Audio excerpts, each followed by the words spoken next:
সৌদিতে হতে পারে ফিলিস্তিনি রাষ্ট্র, নেতানিয়াহুর মন্তব্য প্রত্যাখ্যান সৌদির। ইসরায়েলের প্রধানমন্ত্রী বেনিয়ামিন নেতানিয়াহু সম্প্রতি মন্তব্য করেন, সৌদি আরবের অনেক জায়গা আছে, তারা সে দেশের মাটিতেই একটি ফিলিস্তিন রাষ্ট্র গঠন করতে পারে।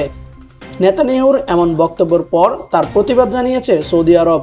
দেশটি বলছে, নেতানিয়াহু সম্প্রতি যে মন্তব্য করেছেন তা প্রত্যাখ্যান করেছে রিয়াদ সরকার। রোববার সৌদি আরবের পররাষ্ট্র মন্ত্রণালয় এক বিবৃতিতে বলেছে, ফিলিস্তিনিদের নিজ ভূমি থেকে বাস্তুচ্যুত করার বিষয়ে ইসরায়েলের প্রধানমন্ত্রী বেনিয়ামিন নেতানিয়াহু যে বক্তব্য দিয়েছেন তা প্রত্যাখ্যান করেছে সৌদি আরব। গেল বৃহস্পতিবার চ্যানেল 14কে দেওয়া এক সাক্ষাৎকারে নেতানিয়াহু ফিলিস্তিনি রাষ্ট্র বলতে গিয়ে ভুল করে সৌদি রাষ্ট্র বলে ফেলেন। পরে তিনি নিজের কথা সংশোধন করেন। কিন্তু নেতানিয়াহু তা নিয়ে কৌতুক করে বলেন, সৌদি আরব নিজ দেশের মাটিতেই একটি ফিলিস্তিন রাষ্ট্র গঠন করতে পারে, তাদের অনেক জায়গা আছে। নেতানিয়াহুর এমন বক্তব্যের পরপরই সৌদি আরবের পররাষ্ট্র মন্ত্রণালয়ের বিবৃতিতে নেতানিয়াহুর নাম উল্লেখ করা হলেও সৌদি ভূখণ্ডে ফিলিস্তিন রাষ্ট্র প্রতিষ্ঠার বিষয়ে সরাসরি মন্তব্যের উল্লেখ করা হয়নি। মিশর ও জর্ডান নেতানিয়াহুর এই বক্তব্যের নিন্দা জানিয়েছে। ওই ধারণাকে সৌদি আরবের সার্বভৌমত্বের সরাসরি লঙ্ঘন বলে বর্ণনা করেছে কায়রো। সৌদি আরবের পররাষ্ট্র মন্ত্রণালয়ের বিবৃতিতে বলা হয়, গাজায় ফিলিস্তিনি ভাইদের বিরুদ্ধে ইসরায়েল যে অপরাধ করছে এর মধ্যে জাতিগত নির্মূলের ঘটনাও অন্তর্ভুক্ত।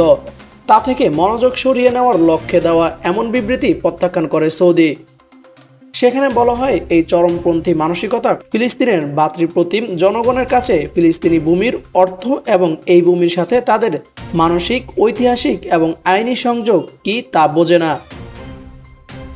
তারা গাজা উপত্যকাকে সম্পূর্ণরূপে ধ্বংস করেছে, 1,60,000-এরও বেশি মানুষকে হত্যা এবং আহত করেছে, যাদের বেশিরভাগই নারী ও শিশু।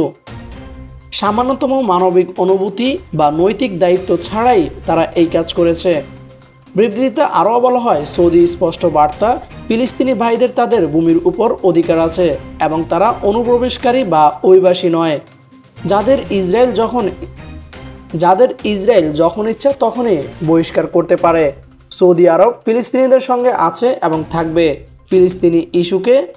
ফিলিস্তিন ইস্যুকে উপেক্ষা করে যুক্তরাষ্ট্র কিংবা ইসরায়েলের সঙ্গে সম্পর্ক উন্নয়ন সম্ভব নয়।